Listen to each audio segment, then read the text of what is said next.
Seorang yang sudah sampai usia 40 tahun, maka Allah mengingatkan dia untuk menyiapkan 5 bekal utama sebelum dia kembali pada Allah Subhanahu wa Ta'ala.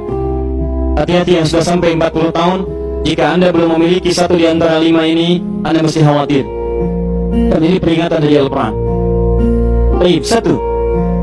Qala Rabbi awzi'ni an ashkura ni'mataka allati an'amta alayya wa ala walidayya. Amanat pertama, kata Allah, dia mesti memperbanyak doa kepada Allah Subhanahu wa Ta'ala agar dibimbing. Banyak doa agar dibimbing mensyukuri nikmat hidup, plus bisa meningkatkan bakti pada orang tua. 1. Rabbi auzi'ni an ashkura ni'mataka allati an'amta alayya wa ala walidayya. Perhatikan baik-baik.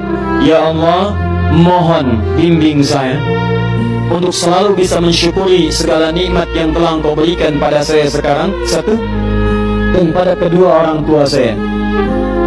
Baik, jadi kalau sudah sampai usia 40 tahun, pertama, Anda memohon doa kepada Allah untuk dibimbing terus bersyukur kepada Allah. Ini yang mau saya tegaskan. Lihat baik-baik. Apa itu syukur? Tidak ada makna lain dari syukur yang tertuang dalam Al-Quran dan Hadis kecuali ungkapan kebahagiaan atas nikmat yang Allah berikan kepada kita dengan cara menggunakan nikmat itu sesuai dengan fungsi yang telah Allah tetapkan.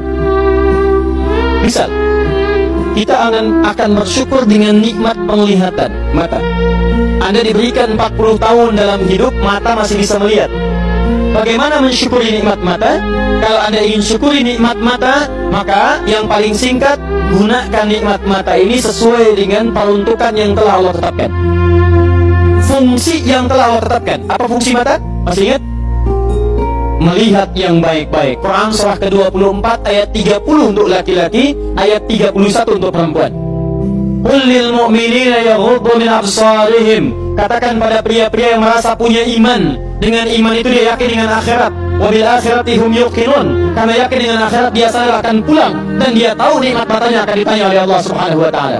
Katakan pada pria-pria yang yakin bahwa matanya akan ditanya oleh Allah. Quran surah ke-17 ayat 36. Inna sam'a wal basara wal fuada kullu ulaika kana anhu mas'ula. Setiap pendengaran Anda, penglihatan Anda, plus apa yang Anda pikirkan, satu saat akan ditanya, dipertanggungjawabkan di hadapan Allah Subhanahu wa Ta'ala. Karena itu kata Allah, katakan pada orang-orang yang yakin dengan itu semua, yaghuddu min absarihim, matanya hanya boleh melihat yang baik-baik saja. Yang tidak baik, palingkan. Ibu juga sama, ayat 31-nya. Wa kullil mu'minati yaghdudna min absarihinna. Katakan pada perempuan yang merasa yakin dengan Allah, yakin akan pulang, yakin akan ditanya, matanya hanya boleh melihat yang baik-baik saja menurut Allah. Yang tidak baik, palingkan. Di ghadul basar itu bukan nggak boleh lihat, Pak. Ghadul basar itu silakan lihat, tapi ketika yang dilihat tidak baik menurut Allah, maka palingkan dari itu semua. Ini tidak tepat, teman-teman sekalian. Anda hanya mengucapkan alhamdulillah ya, bahwa sampai sekarang penglihatan masih baik. Belum cukup. Baik itu dipakai lihat apa? Penglihatannya baik, tapi masalahnya yang dilihat baik tidak. Itu poinnya. Maaf, ada anak usia 4 tahun, Bu, Pak, tidak bisa melihat. Dalam tidak bisa melihatnya, dia masih mau menghafal Al-Quran. Namanya Mu'af. Tinggalnya di Asyut, adanya di Kaira, negaranya Mesir. Matanya nggak bisa lihat, tapi dia sampaikan pada bapaknya, Pak, saya ingin menghafal Quran. Saya ingin menghafal Quran. Kata bapaknya, kamu yakin? Saya yakin. Baik, keluarga sederhana, punya cuma motor yang sangat luar biasa tidak bagusnya. Dimodifikasi dashboardnya menempuh jarak kisaran 20 km. Datang pada syekhnya, bapaknya kemudian membonceng, muatnya di belakang. Teman-teman sekalian, setiap berangkat datang pada syekh, dapat hafalan baru, bapaknya tulis ayatnya, disimpan di dashboardnya. Di jalan lihat ke sini, lihat ke jalan, lihat ke sini, lihat ke jalan. Mu'adz bacakan ayatnya, bapaknya mendengarnya. Secara singkat, tiba-tiba setelah itu fasenya berakhir, jadilah anak ini hafal Quran. Yang ngantar belum hafal Quran, yang diantar nggak bisa lihat hafal Quran. Saking mudahnya Al-Qurannya, nggak bisa lihat bisa hafal Quran. tapi bapaknya dapat pahala dari transferan anaknya. Perhatikan baik-baik. Begitu dibacakan Qurannya, bagus makhrajnya, viral kisahnya. Begitu viral di Timur Tengah, datang reporter mewawancara. Pertanyaan pertama, kalau adinda diperkenankan oleh Allah untuk memohon saat ini, apa yang mau dimohonkan kepada Allah? Reporter ini mengira dia akan meminta doa seperti ibunda Imam Al-Bukhari bermohon kepada Allah supaya Al-Bukhari disembuhkan dari butanya. Bu, Pak, Imam Al-Bukhari itu dulu buta. Butanya permanen. Dilahir 2 tahun ayahnya meninggal, 4 tahun buta permanen.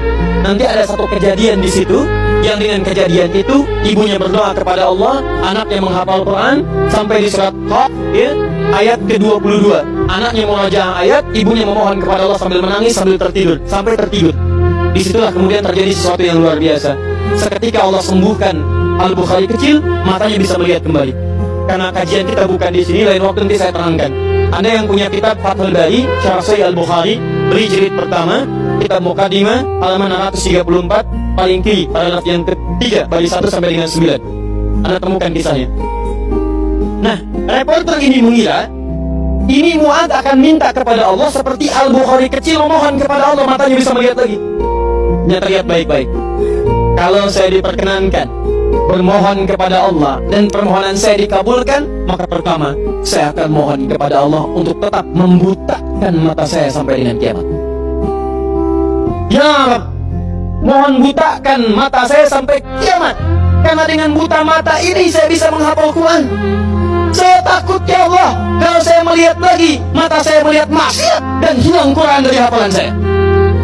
Anda bisa bayangkan, anak kecil 4 tahun, mata nggak bisa lihat, digunakan menghafal Quran. Dan dia takut kalau melihat matanya dipakai maksiat. Antum dikasih 40 tahun, 40 tahun, lebih daripada 4 tahun, lebih dari 14 tahun, Anda sampai 40 tahun, dipakai mata, dipakai apa mata Anda sampai dengan hari ini? Berapa maksiat yang telah Anda kumpulkan dari mata Anda itu? Mungkin wajar, jangankan hafal, baca masih sulit, lihat mushaf masih enggan, membaca masih susah. Kalau Anda sulit berhadapan dengan Al-Quran dalam pandangan Anda, tanyakan pada diri Anda, dipakai maksiat apa mata ini selama ini?